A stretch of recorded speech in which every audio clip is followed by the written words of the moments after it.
Hello YouTubers, this is the noobifier, and welcome to the fourth installment of the weapon series. Today I'm rounding out the size 3 weapons currently available in Star Citizen. Just a note before we begin, this information is as accurate as I could research as of today, the 16th of March 2016. Like everything in Star Citizen, it's subject to change and balance. It's important to understand what the stats mean so we can best select the right weapon for the role. The rate of fire is how quickly the weapon can cycle. It's commonly known as RPM or rounds per minute. The damage is the numerical value in hit points that a weapon does against a target. The damage in Star Citizen is currently broken down into 3 categories: physical damage, energy damage, and distortion damage. Calculating fire rate and damage will output a new rating called damage per second. The DPS is the accumulated damage done to a target per second.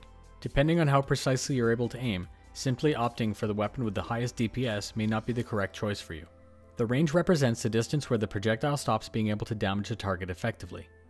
Speed is also known as muzzle velocity. Having a slower muzzle velocity will mean that you need to lead the target further. This manifests in game as a longer pip offset. The angle that you need to lead will be greater. Generally, slow-moving bullets are more difficult to hit further away targets. Welcome to your size 3 weapons. The Claus & Werner CF227 Panther Repeater. It does a DPS of 382, it has a rate of fire of 450 rounds per minute, a range of 2850, a velocity of 1900, and it does 51 points of energy damage. It costs 1800 rec and 18,000 UEC. This weapon is like the others in the series. It does very low damage per individual shot, but has a very high value of DPS due to the very high fire rate. It has good range, good velocity, and makes this weapon very easy to handle. It's a great choice if you like painting bullets onto your targets. Fairly quick to cool down, but totally manageable if you take aimed bursts. The MANTIS GT220. It carries 1500 rounds. It has a DPS of 330, a rate of fire of 900 RPM, a range of 6518, and a velocity of 1185. It does physical damage in the order of 22. It costs 1600 rec and 16,000 UEC. This Gatling gun behaves a little bit like the 227, but it's ballistic. It overheats a little bit quicker. Low damage for individual shot, high value of DPS due to the very quick fire rate. Sea of bullets flying through the sky. If you can line this weapon on target, the cumulative effect will hammer the target. The Knightsbridge Arms 11 Series Broadsword. It carries with it 900 rounds, has DPS of 300, a rate of fire of 180, a range of 5663, a velocity of 1510, and does 100 points of physical damage. It costs 1200 rec and 12,000 UEC. It's a faster firing, good DPS, high ammo, skillish cannon, but the pips are quite far. The Gallanton Tarantula GT870 Mark III. It carries 360 rounds, has a DPS of 160, a rate of fire of 130, a range of 5350, a velocity of 1070, and it does physical damage in the order of 160. It costs 1100 rec and costs 11,000 UEC. It has a slower rate of fire and a slower velocity. It's much more effective when you take deliberately aimed shots.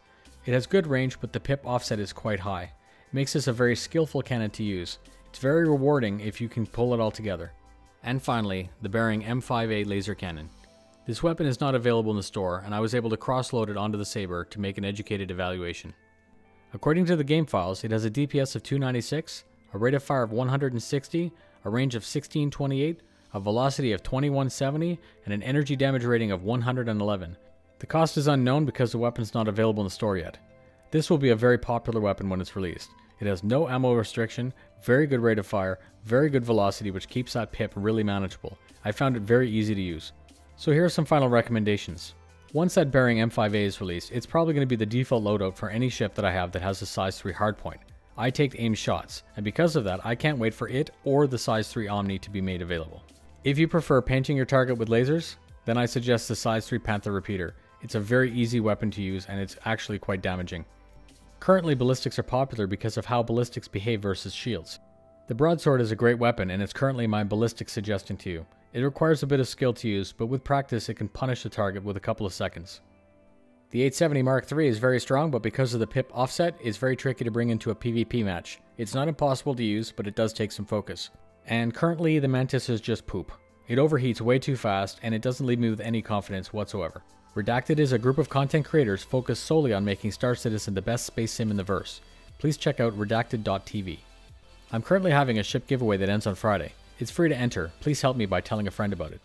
Stay tuned for more videos like this in the series. If you like my no bullshit format, please tell a friend or org mate about it who's just starting out. My goal is to grow, and I can't accomplish that without subscribers like you. Thanks very much, and I'll see you in the verse.